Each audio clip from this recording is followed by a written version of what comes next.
Jadi 7 tatap muka, ya maaf, hanya 14. 7 sebelum UTS dan 7 setelah UAS, setelah dan 7 setelah UTS. Ya, ini adalah rincian tatap muka tatap muka. Yang pertama adalah mengenai kombinasi bisnis. Ya, mengenai kombinasi bisnis ini masih yang dasar banget. Terus berikutnya pertemuan kedua dan ketiga kita akan belajar mengenai akuntansi untuk investor. Ya, jadi kalau dulu kita pernah belajar mengenai mencatat investasi itu ya, investasi itu nanti akan kita ulangi, ditambah diperdetail juga, terutama di metode equity ya. Di metode equity dulu tidak dalam ya, sekarang lebih lengkap. Terus berikutnya yang keempat itu kita akan belajar mengenai ya, pertemuan keempat kita akan belajar mengenai laporan keuangan konsolidasi, tapi ini yang masih dasar laporan konsolidasi. Berikutnya untuk pertemuan kelima kita ngomongin konsolidasi yang lebih lanjut. Di sini sudah mulai menyentuh kertas kerja konsolidasi yang sudah beberapa tahun juga. Berikutnya yang pertemuan ke-6 dan ke-7 ini kita masih ngomongin konsolidasi lagi, tapi nanti akan melibatkan intercompany profit transaction ya. Dan konsolidasi yang diajarkan di SEPAN di PKN ini kita dua-duanya diajarkan, ada yang metode cost dan dari metode equity ya. Jadi harap sabar, materinya banyak. Habis itu setelah ini UTS.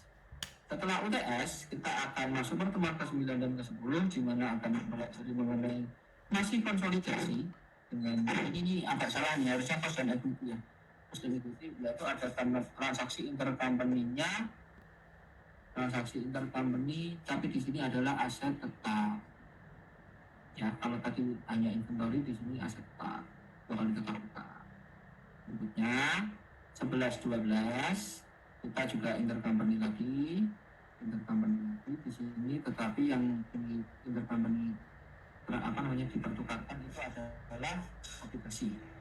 Jadi salah satu pihak yang jual obligasi dan pihak lain membeli. Terus berikutnya di pertemuan ke-13 dan 14 kita akan belajar mengenai perubahan kepemilikan. Oke, ada lagi. Berikutnya ada satu sisa nih, 15 nanti buat review. Ya, bisa buat kuis dan sebagainya. Oke, ini untuk RPS, ada yang mau ditanyakan?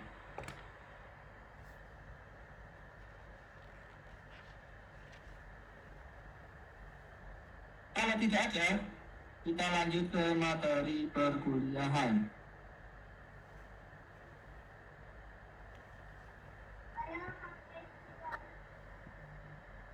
Ini kalian masih on kan? Ini masih Pak. Masih Pak. Kuliah keberapa minggu ini? Kuliah kedua. Pak.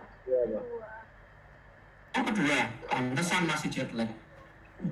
Nah ini satu request saya di Telegram, tolong profil picture-nya diganti dengan wajah kalian sendiri.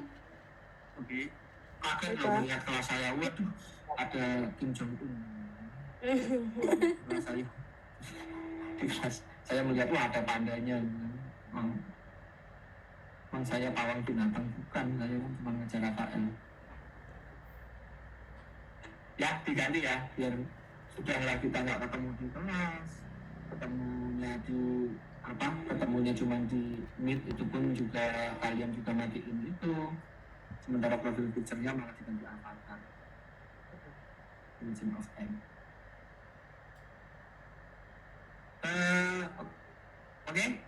Ya nanti ya, nggak usah sekarang, nggak apa-apa, nanti tolong diganti profilnya dengan fotonya sendiri ya. Nggak harus foto sendiri, tetapi foto kalian sendiri. Oke, terus berikutnya di pertemuan pertama kita akan belajar kombinasi bisnis yang dasar ya, dan kita belajar hanya sedikit sekali hari ini. Nah, kombinasi bisnis itu adalah kombinasi bisnis itu adalah intinya seperti ini teman-teman. Motor saya semakin lupa.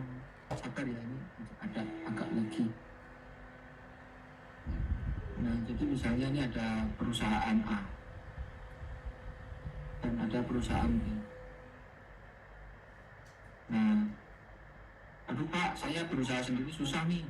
Bagaimana kalau kita menggabungkan usaha baik, artinya mereka menambahkan seluruh aset dan liabilitasnya, akhirnya terbentuklah perusahaan baru. Ya, itu bisa nama perusahaannya mungkin bisa sama dengan perusahaan lama atau mungkin bisa ganti, misalnya jadi C. Jadi intinya ada dua entitas atau lebih, mungkin bisa ditambah dengan C di sini, ada pihak ketiga yang terlibat. Ya. Nah, terus kemudian mereka menggabungkan bisnisnya sehingga menjadi satu entitas. Nah, ini disebut sebagai kombinasi bisnis. Bisa juga nanti seperti ini, bisa juga seperti ini. Ini tetap A, ya kan? Terus ini juga tetap ada B juga, ada perusahaan ini. Tetapi mereka ada hubungan induk dan anak misalnya. Tapi kan ini secara akuntansi menjadi satu entitas kan? Entitas. Nah, maka ini disebut juga tetap kombinasi bisnis. Jadi intinya ada dua entitas, mereka menggabungkan usaha terus menjadi satu entitas, maka itu disebut sebagai kombinasi bisnis.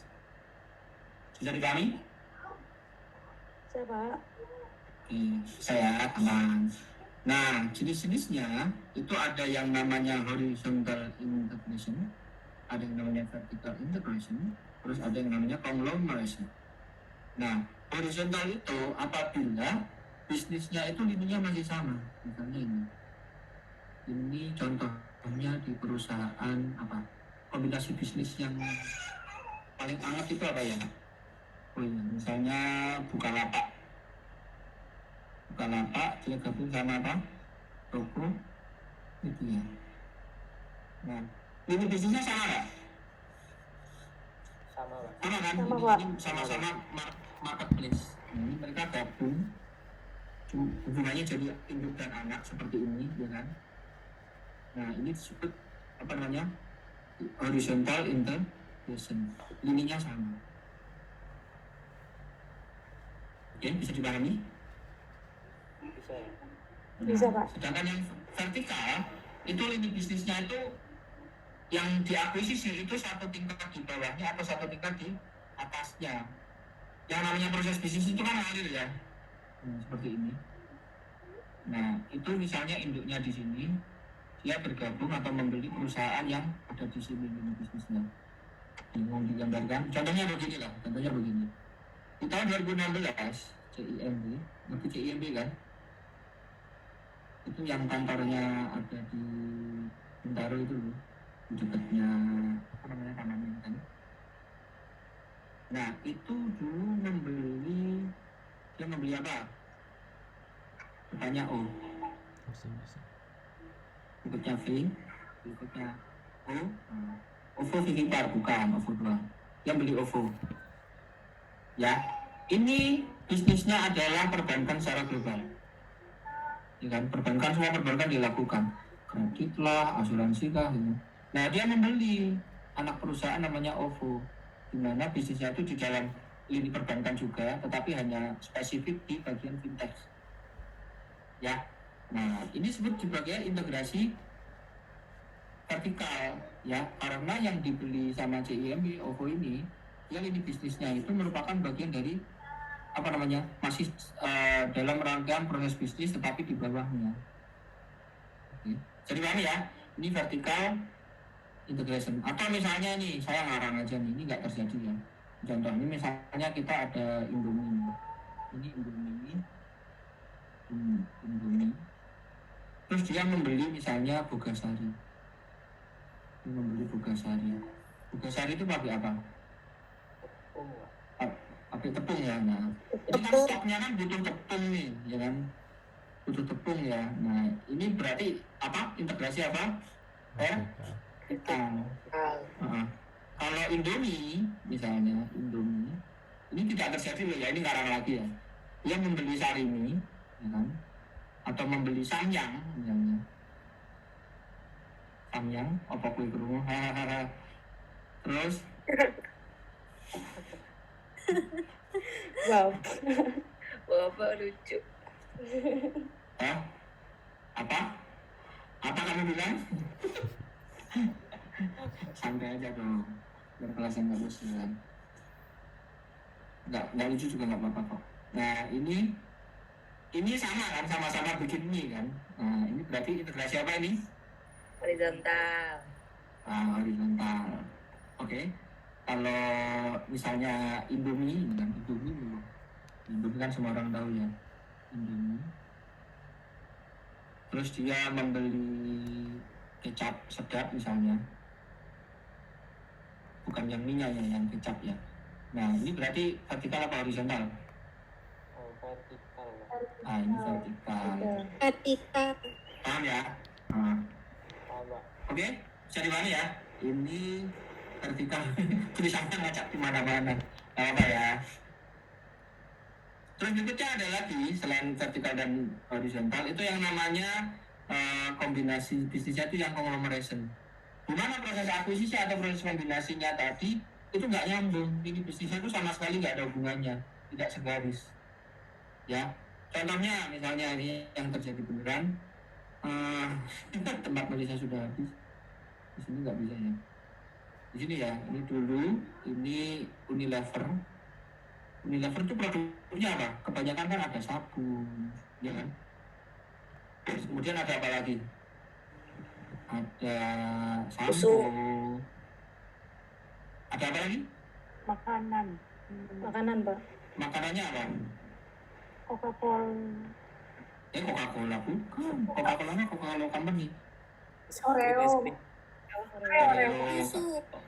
Oreo. Susunya Unilever itu apa? Oreo. Ayo dah inilah ya. Di tahun 2016 saya lupa tepatnya ya. Unilever itu membeli kecap Bango.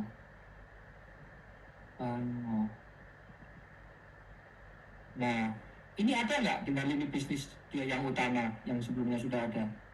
Nggak ada nyambung-nyambungnya. Masa Oreo dikasih Bango kan nggak juga. Warna hitamnya kan bukan dari kecap ya. Ya, nah karena bisnisnya nggak nyambung seperti ini, yang seperti ini disebut sebagai conglomeration. Oke, bisa dipahami ya. Terus satu lagi yang bentuk konglomerasi itu misalnya zaman dulu tuh kayak ada Mega itu, ngerti Mega kan? Mega itu yang punya Bank Mega dan sebagainya. Jika masa ngambil Trans TV kan nggak ada hubungannya dengan perbankan ya, seperti itu. Oke, itu disebut sebagai kombinasi conglomeration. Ya. Oke, berikutnya alasan kenapa sih kok perusahaan-perusahaan ini melakukan kombinasi bisnis? Yang pertama adalah masalah biaya. Dengan kombinasi bisnis mereka berharap bisnis yang mereka jalankan itu jadi lebih hemat biaya. Contohnya kayak misalnya seandainya Indomie ini tadi yang membeli Bogasari, maka kan suplai tepungnya kan harganya bisa dimainkan ya. Buka, kamu tolong harga tepungnya dimurahin dong gitu kan aku bapakmu sendiri. Siapa? Ya nggak durata. Kan gampang dibandingkan kalau misalnya Indomie itu suppliernya dari pihak lain, nanti kan harganya kan tidak bisa dimainkan, dia harus ikut harga pasar. Oke ya, contohnya itu untuk menghemat biaya. Atau yang kedua menurunkan risiko. Salah satu risiko itu adalah risiko naik turunnya biaya kayak ini tadi misalnya masih Indomie dan Bogasari. Seandainya dia nggak punya Bogasari, maka suplai tepungnya, ya suplai tepung kan otomatis nanti akan diperoleh dari perusahaan luar kan, dari supplier luar kan. Kira-kira kepastian suplainya akan lebih terjamin nggak seandainya dia memiliki anak perusahaan yang juga merupakan produsen tepung. Nah, seperti itu ya. Jadi dia akan lebih terjamin dibandingkan apabila dia tepungnya itu beli dari luar. Jadi alasannya ini, dia menurunkan risiko juga. Salah satu risiko kan tadi kan ketersediaan suplai kan jadi terjamin terus. Contoh saja. Atau berikutnya ada lagi dia bisa menurunkan operating delay, penundaan dalam kegiatan operasi. Jadi proses bisnisnya jadi lebih cepat. Balik lagi ke Indomie dan Bogasari yang tidak benar-benar terjadi. Sebenarnya yang nyambung itu Bogasari sama ini teman-teman. Bogasari, dia itu membeli apa coba? Sari roti. Itu kan lebih nyambung sebenarnya. Ini beneran ini. Sari roti itu. Ini tapi udah terlanjur nih, contohnya Indomie dan Bogasari tadi. Nah, seandainya Bogasari ini adalah anak buahnya si Indomie, maka kan proses bisnisnya kan bisa lebih simpel ya. Maka nanti bisnisnya bisa berjalan dengan lebih cepat, sehingga dia mengurangi operating dulu. Berikutnya juga untuk menghindari pengambilan dari pihak lain. Contohnya ini tadi ya, CIMB itu kan dulu secara buru-buru mengakuisisi OVO, padahal dia kapitalnya nggak banyak-banyak amat waktu itu CIMB, dan belinya dengan harga lebih tinggi dibandingkan kapitalisasi pasarnya waktu itu ya. Kenapa? Nah, karena di waktu itu OVO itu juga sudah dilirik sama investor yang lain. Maka dengan buru-buru dia nyaplok si OVO ini, maka OVO jadi punya CIMB seperti itu. Paham ya? Jadi untuk menghindari agar OVO itu tidak diambil orang lain. Ya, avoidance of takeover. Terus berikutnya juga alasan yang lain itu untuk memperoleh intangible asset ini. Ini contohnya pada tahun 2015. Dulu Motorola itu kan bangkrut. Terus Motorola dibeli sama siapa coba? Sama Google. Terus diambil paten-patennya, habis itu dijual. Terus sekarang Motorola itu dimiliki sama Lenovo ya. Yang punya Motorola itu sekarang siapa? Jadi ada yang ingat gak? Tiba-tiba sama siapa kok saya lupa. Pokoknya perusahaan Cina, Huawei apa Lenovo ya? Itulah pokoknya.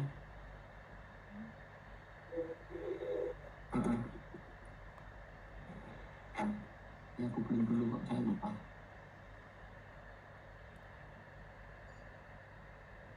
Lemot, jadi lama deh. Kayaknya Lenovo, Pak. Udah ya, salah juga nggak apa-apa kali ya. Dan cuma contoh aja. Ya seperti ini ya. Nah, kita lihat take overnya Google ini. Google kan men-take over, ya kan? Niatnya apa? Cuman untuk memperoleh paten-patennya. Nah, seperti itu. Habis itu dijual lagi sama dia. Dijual rugi. Nah, sedangkan Lenovo hanya peduli sama aset-aset tetapnya, pabriknya, dan lain-lain. Seperti itu ya. Itu alasan kombinasi bisnis. Berikutnya, yang lain juga bisa ada alasan-alasan yang lain. Misalnya, masalah pajak, biar murah. Contohnya kenapa banyak perusahaan itu kok berinvestasi di Singapura ya. Habis itu headquarternya pindah. Contohnya Indofood itu loh teman-teman. Indofood itu headquarternya di Singapura. Kan Armstrong ya. Kita kan selalu bangga produk Indonesia gitu. Ternyata produknya adalah headquarternya di Singapura, paling dibohongi. Terus kemudian atau masalah pribadi. Ini yang masalah pribadi itu contohnya pada kasus Alfamart. Dulu itu ada seseorang, saya nggak usah sebut namanya, itu orang kaya di Indonesia. Itu tuh dia pengen beli Indomaret. Nah terus kemudian Indomaret sama pemiliknya tidak dijual. Terus dia kesel. Saya kesel. Akhirnya dia membeli Alfamart. Alfamart. Ini dia mengakuisisi Alfamart kan di perusahaannya kan. Ada kombinasi bisnis nih. Nah, dengan niat adalah dia pengen menghancurkan Indomaret. Makanya kalau kalian lihat, kenapa kok Indomaret dan Alfamart selalu bersebelahan? Ini alasannya teman-teman. Jadi yang punya Alfa ini itu selalu membangun Alfamart di depan Indomaret, di dekat Indomaret, karena motivasi pribadi itu tadi. Oke. Sampai akhirnya saya lupa tahun berapa, pokoknya udah belasan, itu gara-gara dia terlalu sporadis ya pengembangannya ya, tidak ada pertimbangan yang matang, pertimbangan bisnis yang matang, hanya pertimbangan pribadi, maka dia bangkrut. Akhirnya dia dibeli sama yang punya Giant, Alfamart itu. Carrefour apa Giant? Sama sih Carrefour sama Giant. Lupa lah pokoknya, kalau salah tolong dimaafkan. Paham ya? Nah, jadi motivasi kombinasi bisnis itu bisa bermacam-macam. Bahkan alasan yang konyol sekalipun kayak ini ya, motivasi bisnisnya. Itu motivasi pribadi ya. Oke? Bisa dipahami motivasi? Bisa, Pak. Oke, Paham, Pak. nggak usah. Ini nggak usah. Oke. Terus jenis-jenisnya, ya, bentuk bentuk formalnya itu ada yang namanya merger, ada yang namanya konsolidasi. Ada satu lagi dari Mayora, bukan. Satu lagi itu adalah namanya akuisisi. Tapi sudah saya jelaskan ya. Akuisisi. Ya. Merger. Ya ada 3 ya. Jadi merger sama konsolidasi itu kurang lebih sama. Jadi ada 2 perusahaan. Ya. Nah, sebentar. Ada 2 perusahaan, ada perusahaan A dan perusahaan B. Misalnya ini dia punya aset 6. Ya, ini punya aset 5. Aduh, aku susah nih. Asetnya cuma dikit tuh ya sama bang. Aku asetnya juga dikit susah. Bagaimana kalau kita fusion? Oke, gitu kan, fusion. Akhirnya jadi perusahaan baru namanya, tapi tetap menggunakan nama salah satu perusahaan lama, perusahaan A. Ini asetnya jadi 11. Paham ya? Jadi merger itu mereka menggabungkan seluruh asetnya, tetapi salah satu perusahaannya lebur, gabung ke satu perusahaan dan namanya mewariskan perusahaan yang lama. Ini namanya apa? Merger. Jadi mana teman-teman? Nah, bukan, aduh, yuk makan yuk, gitu kan. Oh nggak mau merger, bukan yang itu. Terus berikutnya ada konsolidasi. Ya Allah diri sendiri saya, tolong ya. Itu nggak ada yang rekam kan gitu ya.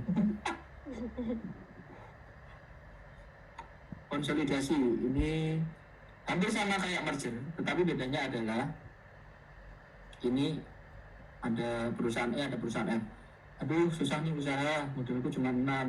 Ya sama, modalku cuma 5, susah nih gitu kan. Jadi bagaimana kalau kita menggabungkan usaha gitu kan. Oke, akhirnya mereka menggabungkan usaha, asetnya dijumlah-jumlahkan, akhirnya mereka punya aset 11. Aduh, tapi nama perusahaanku kan jelek. Iya, nama perusahaanku juga jelek. Ya udah, kita bikin nama perusahaan yang baru. Nah, bedanya seperti itu. Jadi merger sama konsolidasi itu hampir sama, cuma bedanya ini tidak sampai menimbulkan perusahaan baru. Jadi dia hanya mewariskan nama perusahaan yang lama. Sementara yang konsolidasi dia tidak mewariskan nama perusahaan yang lama, hanya asetnya saja.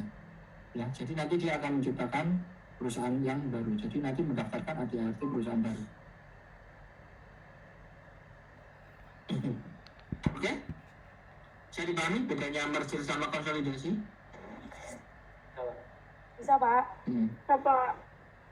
Jadi merger ini lucunya di dunia akuntansi, konsolidasi ini dia ada homonim teman-teman. Jadi dia memiliki 2 arti di dunia akuntansi. Satu, konsolidasi itu adalah bentuk penggabungan usaha, paham ya? Yang satu lagi itu artinya adalah teknik penggabungan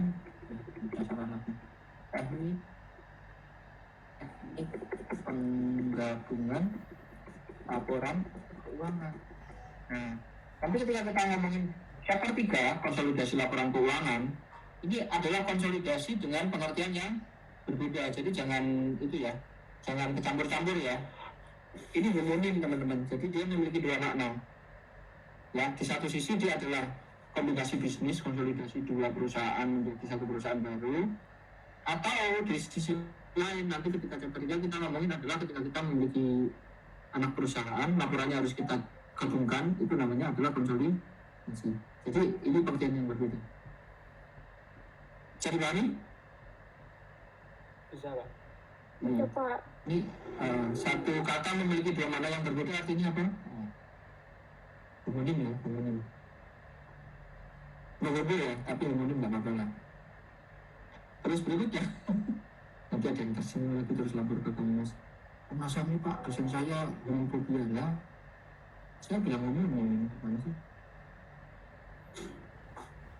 Oke ya, satu lagi yang namanya konsolidasi, ini sedikit berbeda. Konsolidasi, akuisisi. Ini ceritanya adalah ada perusahaan A. Ya, ada perusahaan.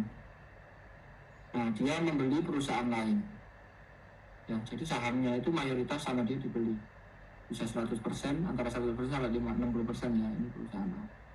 Nah, setelah proses pembelian modal ini, apakah A bubar? Enggak kan, masih ada kan. Jadi secara hukum terdapat dua perusahaan, ada perusahaan B, ada perusahaan A di sini. Oke. Tetapi secara entity konsep ini merupakan satu entitas. Paham ya? Tetapi secara hukum ini adalah perusahaan yang berbeda yang memiliki kewajiban hukum yang berbeda. Paham ya? Nah, proses pembelian ini disebut sebagai akuisisi. Beda dengan ini, yang ini kan akan menimbulkan satu badan hukum baru. Ini satu badan hukum baru, tinggal satu aja ya, tinggal satu. Ini badan hukumnya mewariskan yang lama, ini badan hukumnya bikin baru. Kalau yang ini badan hukumnya tetap dua, tetapi mereka secara akuntansi tetap dipandang sebagai satu entitas. Ini untuk akuisisi, jadi dia membeli sahamnya ini. Bisa dipahami teman-teman? Bisa, Pak. Bisa, Pak. Oke. Terus berikutnya akuntansi untuk kombinasi bisnis. Apakah bukunya Bu In aja ya?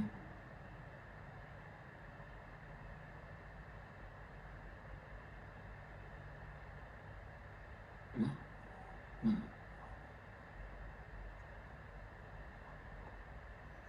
Ini kalian sudah punya buku ini belum? Sudah, Pak. Sudah, Pak. Alhamdulillah. Nah, untuk chapter 1 ini tadi yang kan ada 3 jenis kombinasi bisnis kan, ada merger, konsolidasi, sama akuisisi. Tetapi di teknisnya, tadi teorinya kan kita sampaikan semua, tapi di teknisnya nanti kita hanya akan membahas mengenai akuntansi untuk merger dan konsolidasi. Oke? Nah, untuk mencatat merger dan konsolidasi, pada dasarnya kan dia sama ya. Ada A, B menjadi, tapi yang ini jadi A. Kalau konsolidasi ini A dan B, ini jadi perusahaan yang baru. Tetapi proses akuntansi yang dilakukan itu adalah sama. Langkah pertama adalah, sebelum kita masuk ke teknis akuntansi, di dunia itu dikenal ada 2 metode dalam mencatat proses kombinasi bisnis yang merger dan konsolidasi ini. Oke, ada yang namanya pooling of interest, ya, ada yang namanya purchase method. Nah, kalau di pooling of interest, ya, di sini A dan B kan jadi A. Sudut pandangnya adalah kita ini adalah perusahaan yang baru jadi ini. Kita perusahaan A, apapun namanya ya, ini perusahaan jadi atau perusahaan C lah gitu. Nah, modal kita berasal dari A dan B. Paham ya? Nah, ini nanti kita catat program modalnya A sekian, modalnya B sekian. Ini akan menjadi modal perusahaan yang baru. Paham ya sudut pandangnya ya? Jadi ada A, perusahaan baru terbentuk. Paham ya? Ini dapat setoran modal dari A, dapat setoran dari B, seperti itu. Oke? Makanya namanya pooling of interest. A ngasih modal, B ngasih modal di perusahaan yang baru. Sudut pandangnya seperti itu. Bisa dipahami? Sementara di metode purchase, logiknya itu sangat berbeda. Logiknya adalah, ini A dan B. Nah, langkah pertama adalah kita tentukan ketika menggabungkan usaha, berarti harus ada pihak yang membeli, ya, ada pihak yang dibeli. Kalau yang tadi kan enggak kan, ini dua-duanya masing-masing menyetorkan modal. Kalau di pooling of interest, kalau di purchase method, ini ada yang beli, ada yang dibeli. Logiknya seperti itu, paham ya? Jadi ketika A dan B bergabung ini, kita harus pilih salah satu. Ini antara A dan B, siapakah yang berperan sebagai pembeli, siapakah yang berperan sebagai yang dibeli.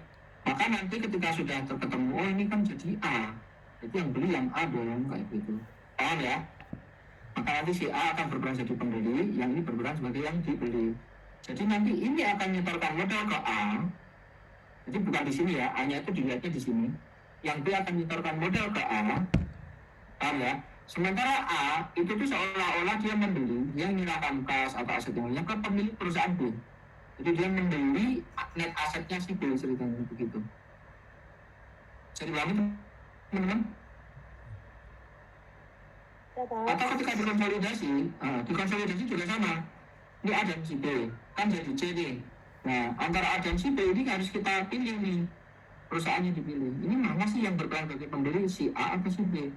Oh, A yang ngasih duit nih, yang ngeluarin duit untuk memperoleh aset itu si A. Berarti A nanti pembeli. Ya, nanti di bawah ada syarat-syaratnya. Siapa yang pembeli, siapa yang bukan. Oke ya, maka si A akan berperan sebagai pembeli, maka si A nanti akan mengeluarkan cash dan atau ekuitas atau sebagainya untuk memperoleh aset si B. Jadi nanti pembukuannya akan meneruskan pembukaan laporan, akan meneruskan pembukaan si A. Ini juga meneruskan pembukuan si A. Paham ya? Jadi nanti modalnya adalah ekuitasnya si lama si A ditambah dengan pembelian baru dari ke B ini tadi. Paham ya? Itu purchase, berarti ada yang membeli, ada yang dibeli. Sangat berbeda kan sama yang tadi kan, yang pooling of interest. Itu kalau pooling of interest masing-masing menyetorkan modal, kalau purchase ada salah satu. Jadi kalau pooling of interest dia adalah pembukaannya nanti jadi baru, seolah-olah perusahaannya baru tahun itu. Tetapi kalau di metode purchase, ya pembukanya nanti akan meneruskan pembukaan salah satu perusahaan, yaitu perusahaan yang berperan sebagai pembeli. Oke, bisa dipahami? Pak, boleh diulangin nggak Pak tadi yang metode pooling of interest nanti pembukuannya gimana? Nah, jadi kalau di pooling of interest, ya sebenarnya kalian nggak usah mempelajari pembukuannya sih. Di pooling of interest, jadi ini nyetor modal. Paham ya? Ini nyetor modal sekian, ini nyetor modal sekian. Nah, nanti ini misalnya di 1 Januari 2020, ya nanti perusahaannya akan memulai pencatatan perusahaan yang baru ini, ya di tanggal 1 Januari 2020. Seolah-olah baru berdiri di situ. Berbeda dengan metode purchase, di mana pembukanya itu dia meneruskan salah satu perusahaan ini tadi, yang diteruskan adalah perusahaan yang berperan sebagai pembeli. Bedanya di situ. Berarti kalau metode pooling of interest itu kayak ini dong, kayak konsolidasi atau gimana ya? Saya kurang ngerti. Kan kayak perusahaan A itu membeli perusahaan B, terus A itu buat pembukaan baru gitu Pak? Ini A ini adalah A aksen jadinya. Perusahaan A yang baru hasil mergerkan dari ini jadinya. Tapi kalau di metode purchase itu A itu beli perusahaan B dari pemilik perusahaan B. Berarti nanti kemungkinan kalau metode purchase itu modalnya lebih sedikit lah ya, atau enggak asetnya lebih sedikit daripada kalau pakai metode pooling of interest gitu. Atau gimana ya? Enggak, iya juga. Ini cuma pilihan metode akuntansi aja. Bisa jadi ketika menyetorkan modal ini juga salah satu perusahaan ada yang berperan ada yang mengeluarkan kas beneran. Oke Pak. Dan untungnya kita tidak mempelajari dua-duanya karena metode pooling of interest itu tidak diperkenankan di BSAK. BSAK hanya mengenal metode purchase. Jadi saya tadi cuma gambaran aja. Sebenarnya kan bisa dua. Ya, tapi BSAK hanya memperkenankan metode yang purchase. Jadi kita nanti harus memilih pihak yang berperan sebagai pembeli, baik pada ini merger maupun konsolidasi. Paham ya? Iya Pak. Oke, jadi kita hanya metode purchase yang kita itu. Jadi nanti sebagai gambarannya, dia kan sudah mencatat lama, ini sudah nyatat dari lama, paham ya? Nah, yang diteruskan pembukuannya adalah pembukuan si pembeli. Cuma nanti di satu titik ini, paham ya? Dia akan membeli asetnya perusahaan si B. Ya sudah, jalan terus. Bisnisnya. Sama seperti ini juga, di konsolidasi juga sama. Ini yang beli misalnya kita pilih yang A misalnya sebagai pembeli. Dia sudah punya catatan, ini yang B sudah punya catatan, maka ini nanti kita meneruskan catatannya ini.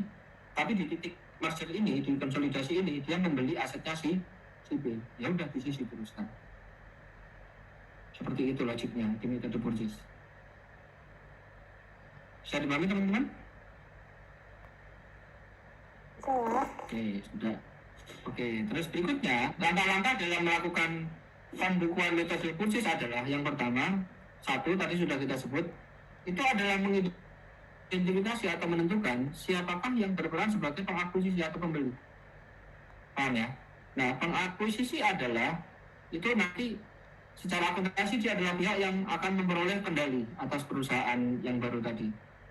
Nah, ciri-cirinya adalah perusahaan yang mengakuisisi itu adalah perusahaan yang memberikan imbalan. Ya. Jadi kita cari ini perusahaan yang masih imbalan itu siapa? Imbalan itu bisa berupa kas atau aset lain, ya kan? Atau berupa efek utang ya kan, obligasi atau ekuitas atau saham perusahaan. Paham ya? Jadi kita lihat aja, ada nggak pihak yang mengeluarkan kas atau mengeluarkan aset non kas untuk memperoleh kuasa atas perusahaan yang lain. Nah, maka pihak yang mengeluarkan tadi itu pasti adalah pihak pengakuisisi. Tetapi seandainya perusahaannya itu ternyata susah ditentukan hal seperti ini, maka ya udah kita lihat ciri sekundernya aja. Ciri sekundernya adalah pihak pengakuisisi biasanya ukurannya lebih besar. Oke. Atau pihak pengakuisisi adalah pihak yang mengalihkan aset ke sumber daya yang dimiliki perusahaan tadi. Ya, ini mengidentifikasi. Cara primernya, cara pertama mengidentifikasi adalah kita lihat siapakah pihak yang membayar. Oke, dan siap. Baru langkah kedua, kita tentukan tanggal akuisisi. Tanggal akuisisi adalah tanggal penandatanganan kontrak simultanis. Akan kontraknya, oh yaudah, mulai tanggal sekian kita menggabungkan usaha. Nah, itulah tanggalnya. Terus yang kedua, langkah ketiga itu adalah mengakui perolehan aset dan liabilitas. Jadi kan tadi kita ada perusahaan A dan perusahaan B, kan sudah kita tentukan yang A yang mengakuisisi. Tanggal sekian kita mengakuisisi, maka kita berikutnya langkahnya adalah mencatat aset dan liabilitasnya B, kita masukkan ke dalam A. Nah, aset dan liabilitasnya nanti yang kita masukkan ke pembukuannya si A, si B kan sudah punya pembukuan kan, sudah punya book value, kan? Nah, tetapi yang kita masukkan ke A itu adalah sebesar apa? Fair value. Oke? Contoh kasar dulu. Misalnya ini ada perusahaan si A. Terus ada perusahaan B. Ini dia punya aset misalnya 10. Terus dia punya liabilitas punya 2. Maka ekuitasnya ada berapa sih ya? 8 ya. Sementara si B dia punya aset 5. Dia punya liabilitas 3. Berarti net asetnya ada berapa? 2. Net aset itu teman-teman itu hampir sama dengan ekuitas, paham ya? Cuman istilah di investor kalau ngomong aset dikurangi liabilitas itu ada namanya apa? Net aset. Tetapi kalau kita sebagai pemilik perusahaan kan ngomongnya ekuitas. Ekuitas saya sekian, tapi investor tuh ngomong, oh saya membeli 10% perusahaan yang net asetnya sekian. Jadi paham ya? Cuman perbedaan terminologi tapi artinya sama. Oke? Nah, ini book value-nya, ini book value.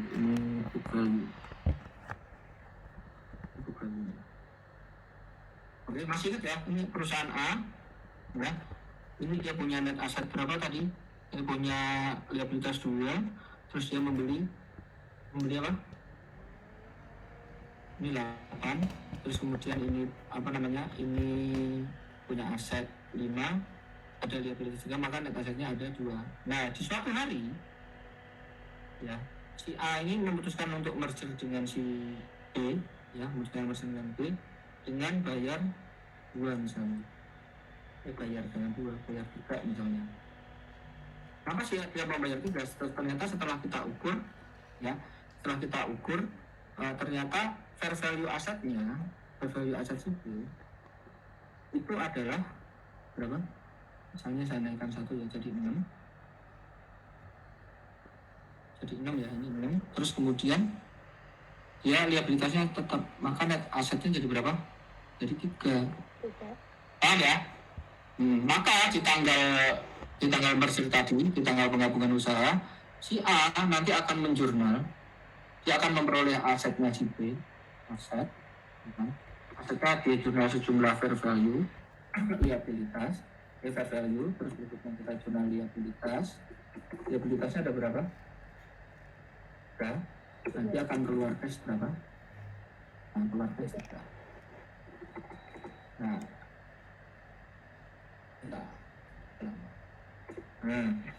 Paham ya? Begini logiknya. Jadi kita bayar 3 itu harus dilihat kenapa sih kita bayar 3 gitu. Oke, sekarang paham ya yang ini ya? Sekarang soalnya saya ubah. Bagaimana kalau kita bayarnya 4? Ini perusahaan asetnya 2. Kenapa kita bayar 4? Setelah kita telusuri, oh ini semua asetnya sudah kita telusuri Pak. Ini asetnya cuma ada 6. Ya, nilai asetnya ternyata 6 bukan 5. Utangnya tetap 3, maka net asetnya adalah berapa? 3. Paham ya? Net asetnya 3, tapi kita bayar 4. Berarti ada kelebihan dari yang kita bayarkan. Ya, kita bayarnya 4, tetapi net aset yang kita peroleh, fair value net aset yang kita peroleh itu hanya 3. Jadi ada kelebihan dari pembayaran kita. Nah, kelebihan itulah yang disebut sebagai goodwill. Maka nanti akan kita catat seperti ini. Goodwillnya nanti akan ada berapa? 1 kasih yang kita ada. Ya. Jadi goodwill nanti akan muncul di asetnya PT yang baru tadi. Oke, jadi goodwill itu pengertiannya seperti ini. Dia adalah kelebihan dari pembayaran kita bila dibandingkan dengan fair value yang diperoleh perusahaan pada saat proses penggabungan usaha. Jadi goodwill itu pengertiannya hanya itu, kelebihan dari pembayaran aja. Bisa dipahami teman-teman? Pak. Oke. Sebaliknya, sekarang ini goodwill ya, goodwill itu seperti ini. Jadi kalau kita bayarnya kemahalan, kita nggak nyatat rugi, tapi kita nyatat tahu kita punya aset kok, namanya goodwill. Yang wajarnya asetnya seperti itu, satu perusahaan. Nah, misalnya kita bayarnya ini adalah 2. Tapi kita dapat apa namanya? Fair value-nya berapa? Perusahaannya, net asetnya 3. Maka yang kita biarkan nanti di sini ada 2. Tetapi kita memperoleh 3.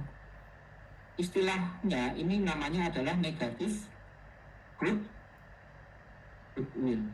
Ya, tetapi negatif goodwill tidak kita catat sebagai negatif goodwill, tetapi akan kita catat sebagai gain on is. Apa tadi? Nah, seperti ini. Jauh banget ya. Dorong yang depan. Nah, seperti ini ya.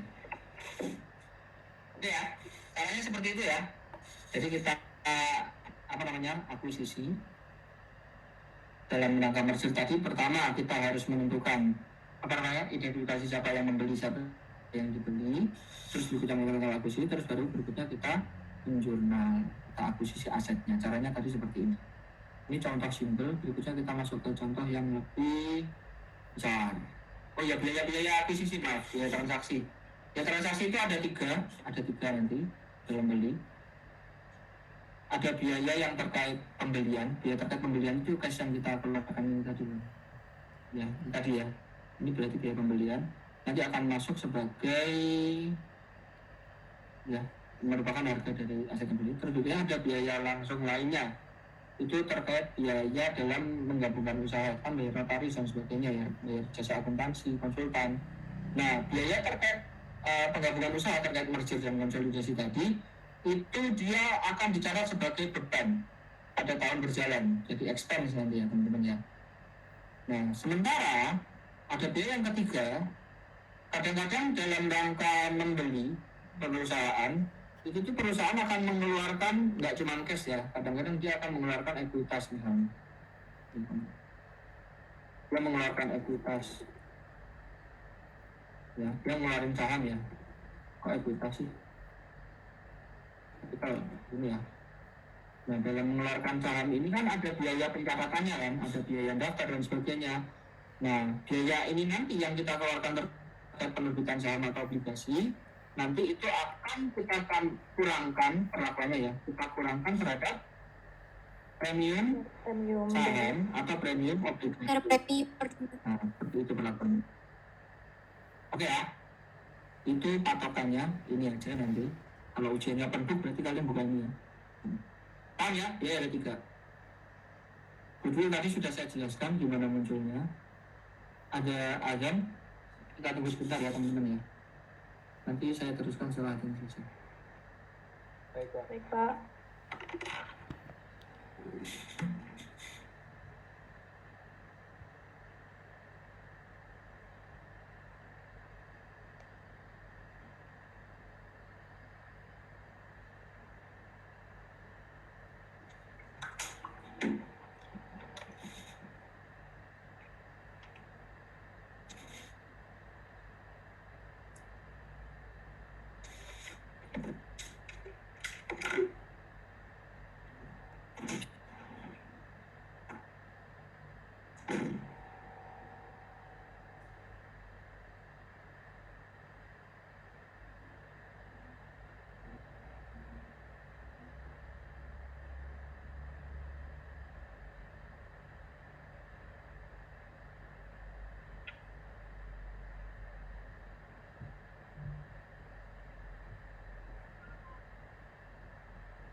Oke, kalian masih ada? Ada, Pak. Iya, dulu. Masih Pak. Ada Pak. Tinggal sedikit lagi, teman-teman. Sedikit lagi ya, habis itu latihan kita. PT Prana itu dia mencatatkan perusahaannya untuk digabungkan itu pada tanggal 27 Desember. Ya, jadi PTP membeli asetnya PTS, habis itu PTS sebarkan. Jadi yang ada tinggal PTP. Berarti ini apa ini? Ayo. Merger, konsolidasi atau akuisisi? Merger. Merger Pak. Ya, Merger, Pak. merger ya. Nah, dia membeli dengan harga yang dikeluarkan cashnya 400, terus dia juga mengeluarkan 50.000 lembar saham biasa dengan nilai wajar 20.000 atau totalnya 1 miliar. Jadi total yang dia keluarkan, pengorbanan yang dikeluarkan adalah 1.400.000 untuk memperoleh asetnya PT S tadi, Senja tadi, di mana total asetnya itu nilai bukunya ada 1 juta, sementara total utangnya ada 250 atau net asetnya 750. Tetapi nilai wajarnya ada asetnya berapa dan muncul aset baru yang dibahasnya totalnya 1.440.000, sementara total utangnya adalah 240 atau net asetnya adalah 1.200. Jadi dia bayar berapa tadi? 1.400, ya kan? Sama ekspektasinya 1.400, tetapi dia hanya memperoleh net aset yang nilai wajarnya berapa? 1.200, maka akan ada selisih berapa teman-teman? 200. Oke, 200. Nah, di sini ngomong-ngomong soal istilah, ya. Di sini net asetnya ada berapa? 750 ya. Net asetnya ada 750, ya, ada 750. Tetapi dia ada pengorbanan sebesar berapa? Pengorbanannya berapa? 1.400. Nah, berarti ada selisih berapa? Book value perusahaan dengan pengorbanan akuisisi. Selisihnya berapa ini? 650. Nah, 650 Pak. 650 itu dikenal sebagai excess value. Nah, excess value adalah kelebihan nilai buku perusahaan dibandingkan dengan pengorbanan. Berarti nanti excess value itu akan dilakukan begini tadi, diselisihkan antara book value dan fair value asetnya, paham ya? Terus ternyata kalau masih kurang, berarti ada sisa nanti 200, itu akan masuk ke goodwill. Jadi value nanti akan dilakukan ke nambah fair value, ya, fair value. Dan kalau ada sisa, berarti nanti akan menjadi goodwill. Nah, ini istilah aja. Intinya begini, gampang ya. Jadi nanti akan ada 200 fair value, maka mencatatnya dalam jurnalnya. Dia akan mengeluarkan cash capital stock pada capital stock atau share capital ya ini ya. Ini adalah kalau kalian mengenal sebagai apa? Share premium. Premium. Share premium di buku ini dikenal sebagai apa nih? Share premium kalau di buku disebutnya additional paid capital. Ya, tolong biasakan dari kalian. Istilahnya sama aja, artinya sama aja. Oke, kalau ini sinonim, kalau tadi homonim ya, ini sinonim. Jadi kita mengeluarkan 100, capital stocknya 500, ininya 500 atau totalnya 1.500, 1.400, maka akan kita mencatat sebagai investment in PTS, dapat PTS 1.400. Terus berikutnya kita keluar biaya total 14 juta, yang 9.000 itu adalah biaya terkait menggabungkan usaha, yang bayar konsultan dan sebagainya, dan dia keluar biaya sekian. Terus berikutnya yang 5.000 adalah biaya terkait pengeluaran saham ini tadi. Paham ya? Pokoknya 14.000 yang ini akan dicatat sebagai investment expense, yang 5.000 akan jadi sebagai pengurang additional paid capital atau share premium. Oke? Dan jurnal yang ketiga, karena perusahaannya tadi bubar, yang kita dapatkan hanya asetnya, maka asetnya akan kita masukkan ke perusahaan kita. Kita catat cash, receivable, inventory, liability, patent, equipment, goodwill. Jangan lupa goodwill ya, karena dari proses pembelian 1.400 tadi kan muncul goodwill berapa? 200. Jadi goodwill nanti ini akan muncul di perusahaan yang baru. Ya. Nah, di sini akan kita tutupkan ke investment in STP. Oke, gampang ya. Jadi cuma menambahkan asetnya sebesar fair value dan memasukkan goodwill kalau ada. Sama kan kayak yang tadi kan, cuma ini asetnya lebih kompleks. Berikutnya, bisa dibangun teman-teman atau mau lanjut? Aduh. Halo guys. Ya sudah, Lanjut, Pak. lanjut aja. Nah, ini kan beli dengan mengeluarkan saham biasanya 50.000 lembar. Bagaimana kalau saham biasanya dikeluarkan hanya 40.000 lembar? Itu total pengorbanannya, total cost-nya hanya menjadi 1 juta. Tadi juga 400 ya, sekarang jadi 1 juta. Sementara fair value aset yang diperoleh tadi berapa? 1.200. Maka akan ada, jadi kita memperoleh aset yang nilai wajibnya 1.200, sementara pengorbanannya ada berapa? Hanya 1.000. Jadi nanti di sini akan, ini jurnalnya sama, dan nanti di jurnal sini akan diakui sebagai apa sisinya. Ini dimasukkan fair value semua ya. Biasanya tadi akan diakui sebagai gain on bargain purchase. Udah gitu doang. Gampang kan? Oke, kalau demikian maka materi sudah selesai. Berarti sekarang saatnya latihan. Ada yang ditanyakan sebelum latihan teman-teman?